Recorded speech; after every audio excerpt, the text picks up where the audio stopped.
창세기 강해 설교를 하면서 매주일 아브라함 이야기를 계속하니까 슬슬 좀 지루해지고 또 좀 지겨워지지 않습니까?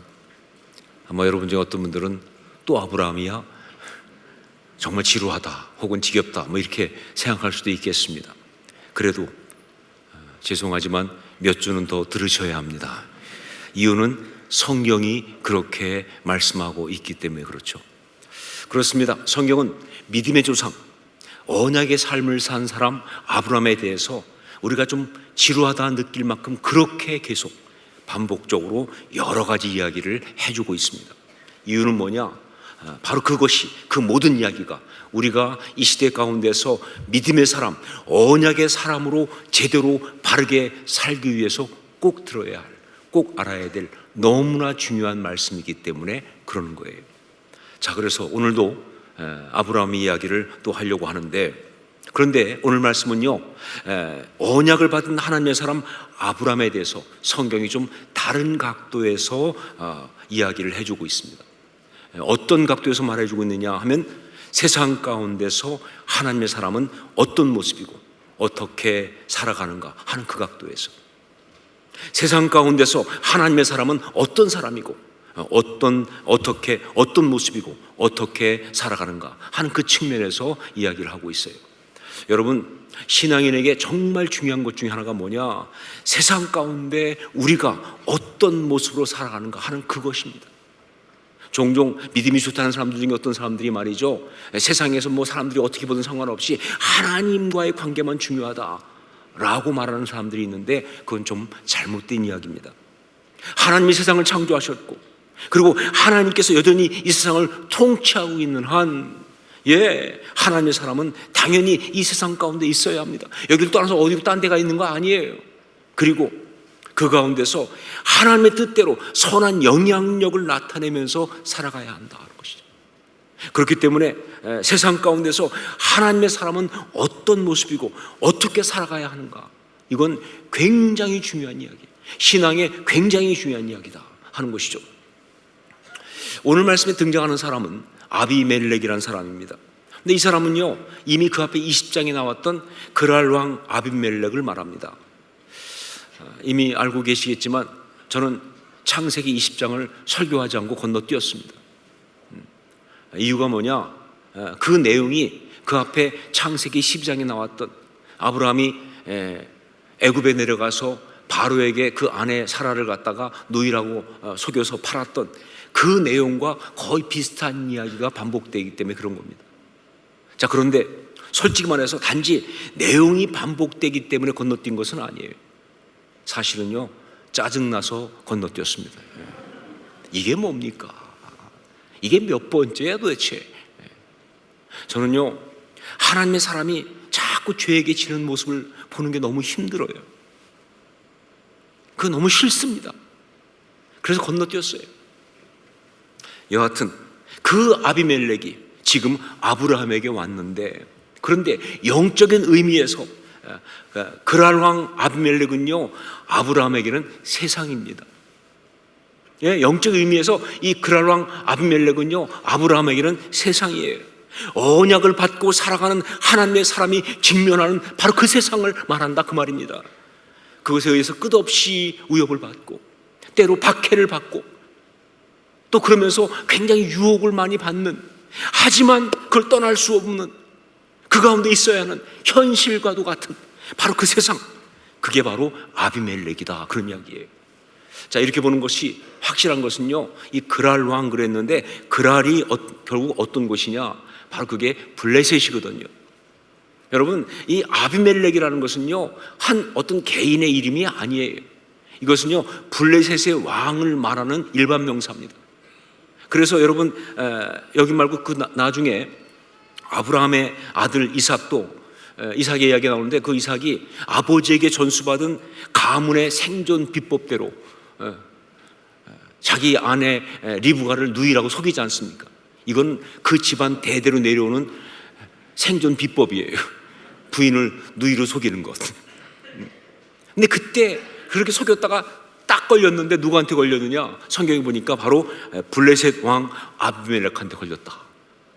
아비멜렉이 또 나오는데 같은 아비멜렉 아니죠? 예. 나중에 다른 아비멜렉이죠. 예. 블레셋의 왕을 아비멜렉이라고 하는 거예요. 자, 그런데 블레셋, 그랄이 블레셋인데 이 블레셋은 뭐냐? 이것은 언약의 길을 가는 사람, 하나님의 백성들에게는 세상을 의미합니다. 적어도 다윗 때까지는요, 성경이 말하는 블레셋은요 굉장히 다분히 영적으로 세상을 의미하는 단어예요. 블레셋이라고 하는 그 개념이. 자, 그러니까 오늘 말씀에 아비멜렉이 아브라함에게 나왔다 하는 것은 세상이 그 앞에 나온 겁니다. 아니, 아브라함이 그 세상과 직면을 한 거예요. 그렇기 때문에 오늘 말씀은 이런 이야기입니다. 그 세상 한가운데서 하나님의 사람은 어떻게 사는지, 바로 그걸 보여준다 그 말입니다. 그 세상 한가운데서 세상과 맞닥뜨려서 하나님의 사람은 어떻게 사는지 그걸 보여주는 이야기다. 자, 어떤 모습일까요? 아비멜렉이라고 하는, 블레셋이라고 하는 세상 속에서 하나님의 사람 아브라함은 어떤 모습을 보였습니까? 다시 말해서 이 세상 가운데서 하나님의 사람 우리는 어떤 모습으로 살아가야 하느냐 그 말이에요. 오늘 말씀에서 그 답을 찾아보겠습니다. 첫 번째, 하나님이 함께 하시는 사람입니다. 하나님이 함께 하시는 사람. 우리 22절 말씀을 함께 읽겠습니다. 22절 같이 읽습니다. 그때에 아비멜렉과 그 군대 장관 비골이 아브라함에게 말하여 이르되 내가 무슨 일을 하든지 하나님이 너와 함께 계시도다. 내가 무슨 일을 하든지 하나님이 너와 함께 계시도다.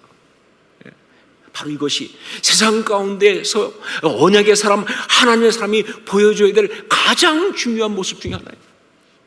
내가 무슨 일 하든지 하나님이 너와 함께 계신다.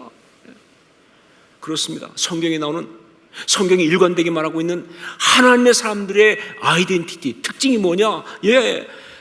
그 사람을 보면서 세상이, 그 옆에 있는 사람들이, 그 옆에 있는 어떤 사람들, 직장에서 혹은 뭐 이웃의 가운데 어떤 사람들 가운데인지 여튼 세상 사람들이 뭐라고 고백하느냐, 이렇게 고백하게 한다는 거예요. 너는 하나님이 함께하는 사람이다.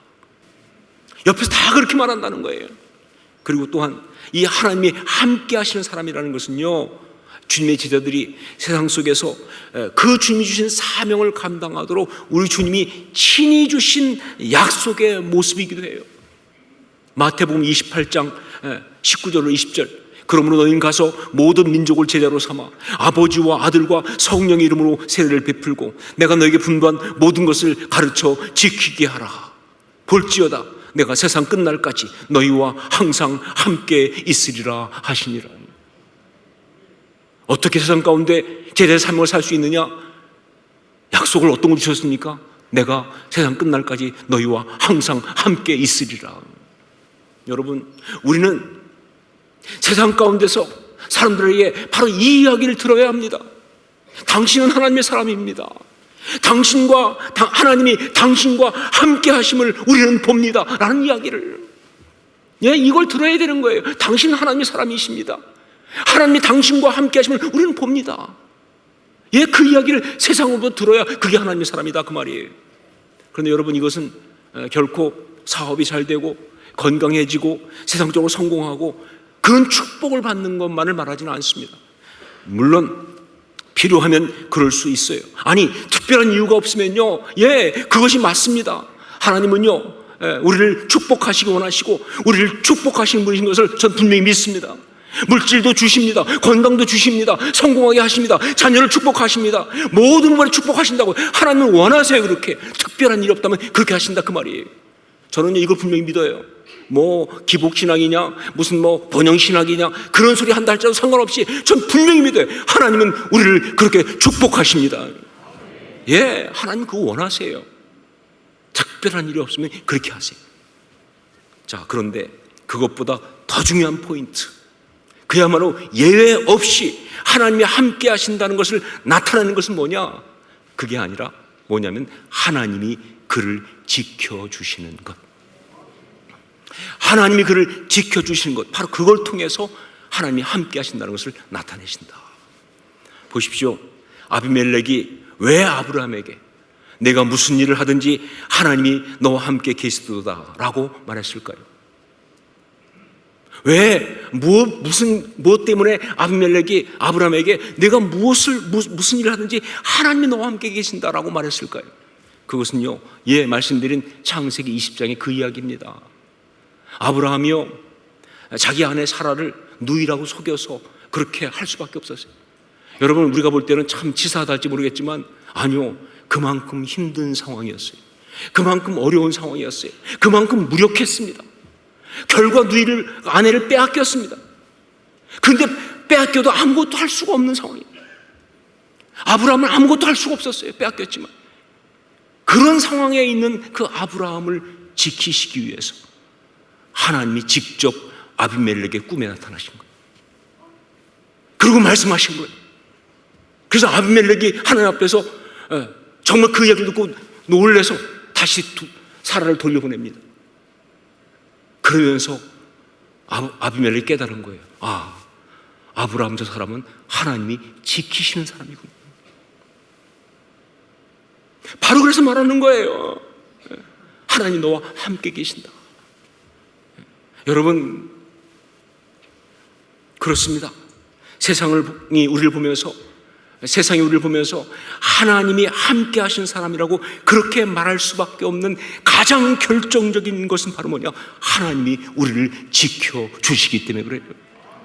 어떤 경우든 하나님이 우리를 지켜주시기 때문에 필요하면요, 바로 이 아브라함 이야기처럼 Divine Intervention, 신적 개입까지 하신다. 저는 이 Divine Intervention이라는 단어를 너무 사랑합니다. 정말 이 단어 때문에 펑펑 부던 적이 너무 많아요. 하나님은요, 신적 개입까지 하시면서 초자연적으로 역사하시면서 기적을 베푸시면서 그렇게 우리를 지켜주신다는 거예요. 저는 그때 아브라함을 지키셨던 것처럼 그렇게 지금도 하나님이 우리를 그렇게 지키시고 인도하신다고 확실하게 믿습니다. 왜? 같은 하나님이시니까. 자, 그러면 하나님은 왜 그렇게 신적 개입까지 하시면서 우리를 지켜주시는가? 이유는 사랑하시니까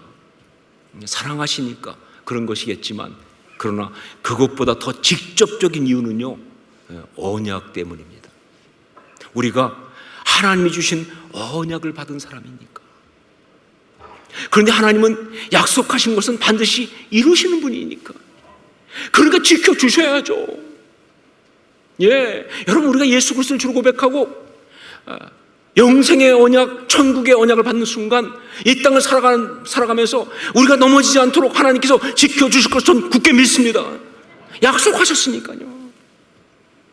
약속하셨으니까. 그 언약 때문에 그러신 것이다.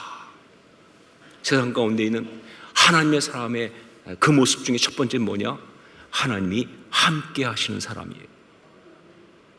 그게 저와 여러분의 모습일 수 있기를 주의 이름으로 축원합니다. 두 번째, 세상을 책망하는 사람이에요. 세상을 책망하는 사람. 24절 25절을 함께 읽겠습니다. 24절 25절 같이 읽습니다. 아브라함이 이르되 내가 맹세하리라 하고 아비멜렉의 종들이 아브라함의 우물을 빼앗은 일에 관하여 아브라함이 아비멜렉을 책망하매. 여러분, 오늘 말씀 보면 알 수 있지만 분명 뭐예요? 아비멜렉이 갑이고요, 아브라함이 을입니다. 거기는 아비멜렉의 땅이에요. 그러니까 아비멜렉의 갑이에요. 그리고 아브라함이 을이에요.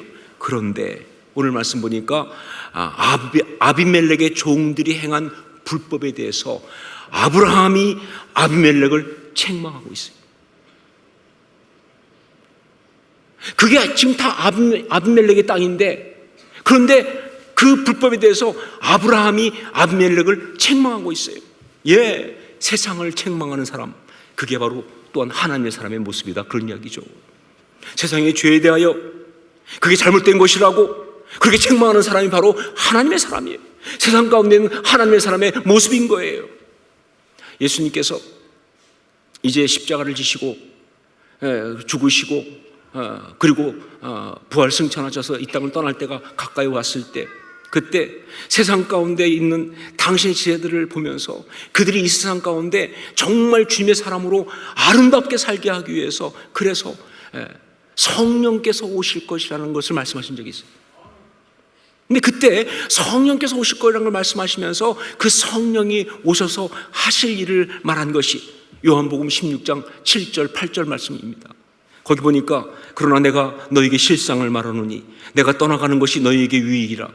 내가 떠나가지 아니하면 보혜사가 너희에게로 오시지 아니할 것이요 가면 내가 그를 너희에게로 보내리니 그가 와서 죄에 대하여 의에 대하여 심판에 대하여 세상을 책망하시리라.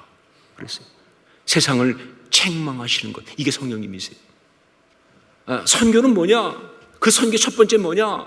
바로 그 선교지에 가서 그 죄악의 세상, 우상 숭배에 빠진 그곳에 가서 그동안 그들이 살아왔던 것이 다 죄라는 사실을, 그들이 정말 그동안 살면서 자기들은 그게 맞는 줄 알았죠. 조상신 섬기는 것들이, 우상 숭배하는 것들이, 무당푸닥거리 하는 것들이, 무슨 돌부처 섬기는 것들이, 그 다음에 사람들을 막 무시하고 학대하고 지멋대로 사는 것이, 돈만 바라보고 살아가는 것들이 다 맞는 줄 알았는데 아니다. 그게 죄라는 사실을 드러내고 책망하는 것, 엘렌틱스, 그게 바로 선교의 첫 번째라는 거예요. 전도도 마찬가지죠. 예, 당신 잘못 살고 있어. 그걸 드러내야 전도가 되는 거 아닙니까? 이게 성령님의 역사라는 거예요. 그런데 그 성령님이 바로 당신의 제자들을 갖다가 붙잡아 주시잖아요. 그렇기 때문에 세상 가운데 있는 성령을 받은 주님의 제자들은 어떤 사람들이냐? 그 세상 가운데서 그 존재로, 그 삶으로, 그 선포로 세상을 책망하는 사람들이다. 성령님처럼. 그냥 존재 자체가 그냥 옆에 사람들이 불편해야 돼요. 내가 괜히 잘못 사는 것 같아, 저 사람 때문에. 맞죠? 잘못 사는 거. 그 말을 통해서 세상을 책망할 수 있어요. 그 삶의 모습이 세상을 책망하는 사람들, 이게 바로 주님의 사람들이다 하는 것이죠. 이런 면에서는요, 꼰대라는 소리를 들어도 좋고요, 혹은 극단적이라는 말을 들어도 좋습니다. 분명한 것은 뭐냐? 우리가 진정한 그리스도인이라면, 우리가 하나님의 사람이라고 한다면요, 우리는 죄의 세상 속에서 세상을 책망하는 사람일 수밖에 없다는 사실이에요. 그게 우리의 정체예요. 세상을 책망하는 사람. 전 여러분들이 할 수만 있으면 지금보다 더 많이 세상을 책망할 수 있기를 주의 이름으로 축원합니다. 여러분, 할 수만 있으면 직장에서든지 세상에서 죄 가운데 있는 사람들을 더 많이 불편하게 할 수 있기를 주의 이름으로 축원합니다. 여러분 때문에 불편해야 돼요. 쟤 때문에 불편해서 못 살겠다. 맘 놓고 죄도 못 짓고 말이죠. 우리가 뭐라고 그러냐, 그냥 쳐다봤을 뿐이지. 불쌍한 눈으로. 이게 우리가 바로 세상 가운데 있는 우리의 아이덴티티예요. 세 번째, 성소를 세우는 사람들이에요. 세상 가운데 하나님의 사람은 어떤 모습인가? 성소를 세우는 사람들. 33절 말씀을 함께 읽겠습니다. 33절 같이 읽습니다. 아브라함은 브엘세바에 에셀나무를 심고 거기서 영원하신 여호와의 이름을 불렀으며. 이 브엘세바, 거기는요, 이스라엘의 가장 남단에 있는 도시입니다. 지금도 브엘세바까지만 사람이 살아요. 그 이상 가면 사람이 살 수가 없습니다. 거긴 네게부, 사막이에요. 그래서 살 수가 없어요. 사실 브엘세바도 네게부예요. 거기 속해 있어요. 자, 그런데 그래도 브엘세바에는 사람이 살 수 있는 이유가 뭐냐? 그게 비가 오지 않은 척박한 땅인데, 그런데 거기에는 우물이 있기 때문에 그래요. 그 우물 이름이 뭐냐? 그게 브엘세바예요. 브엘세바, 그 뜻이 뭐예요? 7 우물 혹은 맹세의 우물입니다. 자, 그런데 좀 이상하죠? 아니, 두가 전혀 연관이 없어 보이는데 왜 이렇게 따로 나왔느냐? 여긴 스토리가 있어요. 그 스토리가 오늘 말씀에 나오죠. 아브라함이 7 암양 새끼를 아비멜렉에게 주면서, 그러면서 이것만큼은, 이 우물만큼은 절대로 빼앗지 않겠다고 맹세를 해달라고 부탁하는 그 스토리에서 나온 거예요. 그래서 7 암양 새끼를 줘서 브엘세바, 7이라고 보기도 하고, 그렇게 맹세하라고, 약속하라고 그래서 맹세의 우물이라고 보기도 하는 거예요. 근데 여러분, 그렇게 본다면 이 브엘세바는요, 정말 처절합니다. 자신의 땅이 아닌 곳에서 기반을 잡아가는 처절한 노력이 거기 보인다 그 말이에요. 그게 브엘세바예요. 자, 그런데 아브라함은 그렇게 얻은 그 브엘세바에다 어떻게 했느냐? 에셀나무를 심고, 이 에셀나무는 이 사막 지역에 자라는 어떻게 보면 유일한 나무라 할 수 있을 정도로 뿌리가 깊이 내려갑니다. 그 나무 자체가 뿌리를 내린다는 뜻이에요. 그 에셀나무를 심고, 그 다음에 중요합니다. 거기서 영원하신 여호와의 이름을 불렀다. 이게 뭡니까? 뭘 말합니까? 네, 바로 성소를 세웠다 그 뜻이. 성소를 세웠다. 세상 가운데서 비록 힘들고 어렵게 얻은 그런 곳이지만 그곳에 자리를 잡고 거기에서 예배를 드리면서 성소를 세우는 사람들, 그게 바로 그리스도인이라는 거죠. 그게 하나님의 사람이라는 것이죠. 이게 세상 가운데 있는 하나님의 사람의 모습이라는 거예요. 여러분, 우리 한국 기독교 역사를 보면요, 이 에셀나무를 심고 거기에서 영원하신 여호와의 이름을 불렀던 역사가 너무 많이 나타납니다. 처음 선교사들이 와서 복음을 전할 때부터예요. 그 선교사들이 와서 복음을 전하면서 말이죠, 시골 방방곡 다니면서 복음을 전했어요. 그때 복음을 들은 사람들이 말이죠, 그 복음을 듣고 어떻게 했느냐, 자기가 속한 그 마을 가운데 그 핍박을 무릅쓰고 그 모든 박해를 무릅쓰고 교회를 세웁니다. 에셀나무를 심고 영원하신 여호와 이름을 부른 거예요. 여러분 아세요? 교회가 있는 마을하고 없는 마을은 천지 차이라는 거죠. 그렇게 이 땅을 영적으로 잡아가는 거예요. 그건 거기서 끝이 아니죠. 여러분, 조선 말기 그다음에 구한말 말기 일제 강점기, 그때 이 땅이 너무 힘들었고 어려워서 살 수가 없어서 굉장히 많은 사람이 만주로 떠납니다. 그야말로 유민이 된 거예요. 그런데 놀라운 건 뭐냐, 그렇게 흩어진 사람들이 만주에서 그 척박한 곳에 가서 있으면서 곳곳에서 교회를 세웠어요. 여러분, 정말 이건 놀라운 이야기예요. 그 어려운 삶의 환경이 어려운데, 그런데 자리를 잡으면 에셀나무를 심고 영원하신 여호와 이름을 불렀다 그 말이면 거기서 교회를 세운 거예요. 그리고 지금도 그 일은 계속되고 있죠. 지금도 세상의 문화, 산업, 사상 모든 곳에 가서 거기에 에셀나무를 심고 여호와 이름을 부르면서 성소를 세우는 그런 역사들이 있는 거예요. 그게 진짜 그리스도의 모습이죠. 그리고 그 일은 반드시 계속 그렇게 되어야 하는 일이다 하는 것이죠. 자, 그런데 제가 볼 때 무엇보다 이 시대 가운데서 에셀나무를 심고 거기에서 여호와 이름을 부르는 그 가장 중요한 일은 뭐냐, 가장 결정적인 어떤 가장 의미가 중요한 그 일은 뭐냐, 그건 바로 성경의 가치를 부정하는 이 세상 가운데서 하나님의 가정을 세우고 아름답게 지켜나가는 그 일입니다. 여러분, 가정을 이루고 그 가정 가운데서 이 가정의 주인은 하나님이십니다. 예배 드리는 순간, 거긴 성소예요. 에셀나무를 심고 그리고 영원하신 여호와 이름을 부르는 성소가 된 줄로 믿습니다. 그게 어떤 것보다 중요한 이 시대에 어떤 것보다 중요한 성소를 세우는 일이에요. 이게 하나님의 사람들의 모습이에요. 이게 세상 가운데 있는 하나님의 사람들의 그 모습을 살아가는 이야기다 그 말이에요. 하나님의 사람은 이 세상 가운데서 이렇게 산다. 아브라함이 우리에게 보여줬습니다. 그래서 우리도 보여줘야 합니다. 온 세상 앞에 하나님의 사람은 이렇게 산다 하는 것입니다. 그렇게 아름답게 보여주며